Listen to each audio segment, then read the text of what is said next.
I never thought that in this absolute universe we will be meeting someone that's bigger than the absolute Batman.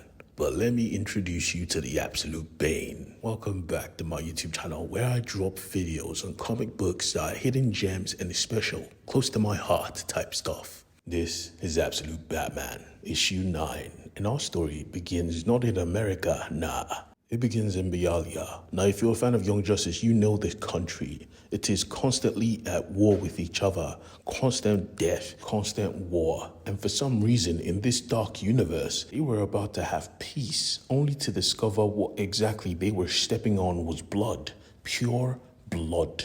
What the hell is this? Both leaders were curious until they saw who stood behind the door. He was towering. He didn't even need a door. He walked through the wall, introducing himself. Forgive me, gentlemen. I was honestly shocked by your conversation. Both great leaders were looking to see peace come to pass until one of them betrayed the other and killed them, continuing on the tradition of constant war. Now, gentlemen, which one of you was the traitor? The first man said, nah, who the hell is this madman?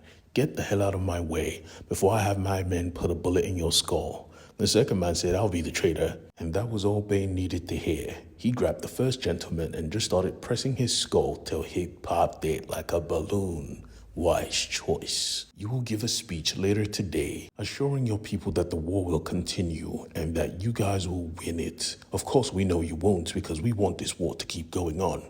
Understood? He said, yes, sir. And at that moment, his phone goes off. He said, hold on, as he picked up the phone and answered a call.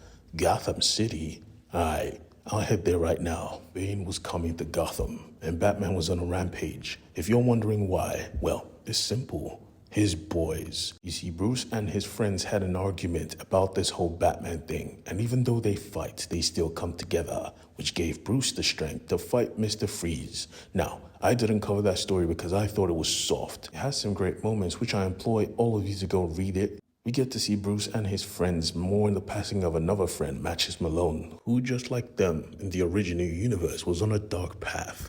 But what pissed Batman off the most was what happened after all this. You see, his friend, Waylon the Croc, was taken. I mean, literally, he was just kidnapped. They tested his DNA and realized he was the perfect specimen.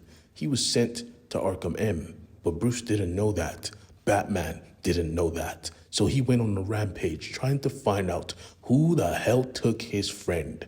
Everyone was in the hospital. Every single gang leader, every single gang member, they were hurt, they were broken, and more was still coming. The hospitals were full, and Batman was not done. He was looking for his boy, and he was going to find him. Didn't matter how many people were dropped, until he decided to use his brain and contact the police. Or rather his ally in the police. Miss Gordon, of course, wasn't expecting any help or guests in her apartment, but when she heard the mic, she pulled up only to find a broken Batman helmet, calling to her, asking for help. She answered his request, of course, because he was still Batman. He was doing good. When she came through, he asked her straight up, where is he? She said, first, why me? Why did you call me?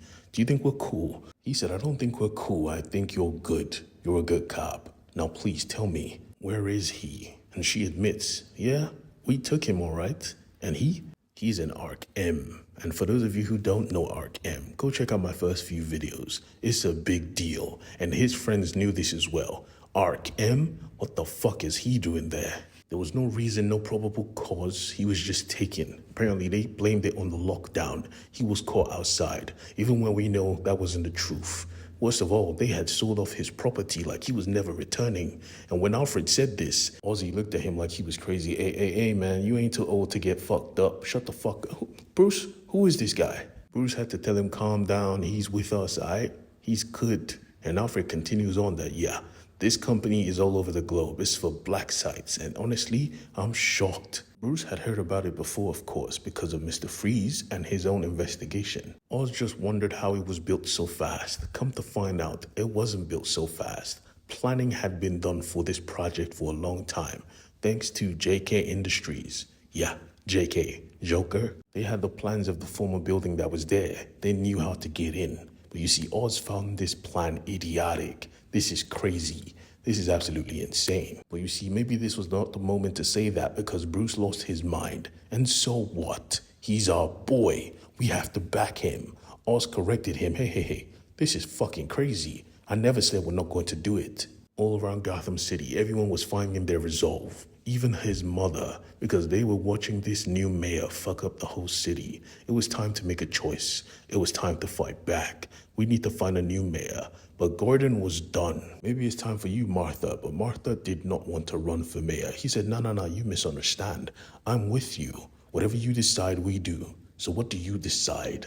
Decisions were about to be made, and we see a brief flashback into Bruce and Selina's relationship. It was good until someone came knocking. Who the hell was that? They jumped up like they were criminals, only to find out it was actually Way, their friend. Bruce opened the door without fear, without remorse as soon as he realized it was him, while Selina was like, yeah, you should have texted, boy. But he didn't want to. He was excited. He wanted to tell his friends the good news. I got it. I got the fight. The championship fight, boy, and I'm going to need you to train me. Now, this was odd. Bruce was like, train you? What you mean, son? There are plenty of people in your gym stronger than me. He said, because.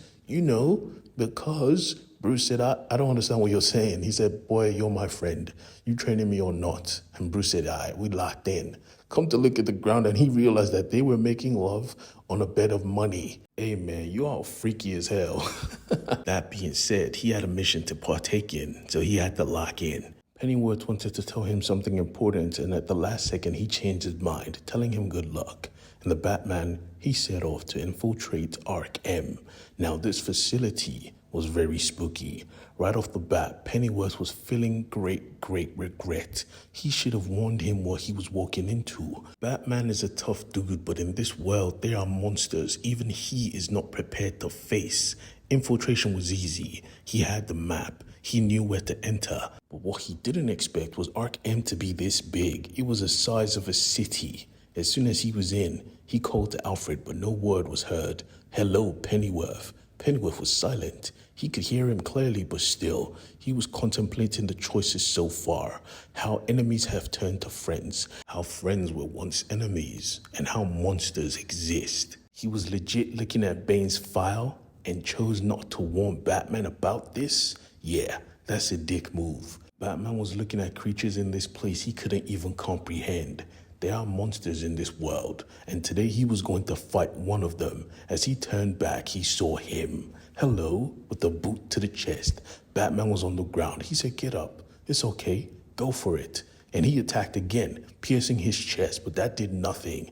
Ooh, nice. Come in close. Advance. You can strike me. And he did, only to be blocked. And with 2 fingers, he rendered that arm useless. He said, ooh, nice try, nice try. You could go ahead, you have one more hand. And he did again, blocking it and rendering that hand useless. Ooh, that's tough. Punching him in the chest. Lock in, boy, look at me. You're strong, right? You still have legs? Bruce said, shut the fuck up, and kicked. Wrong move. The leg was now useless. Another punch to the face. Come on, are you playing with me for? I still have one leg, and I only need one leg to fight a juiced prick like you. He said, juiced? You think I've used the juice yet? Alright, watch this. With the flip of a switch, the transformation began. It was as if his organs were transforming, mutating. Bane was not a man no more. Nah. Bruce dropped to his knees. What the hell are you? He said, I am Bane, and I'm here to welcome you to your new home at Arc M.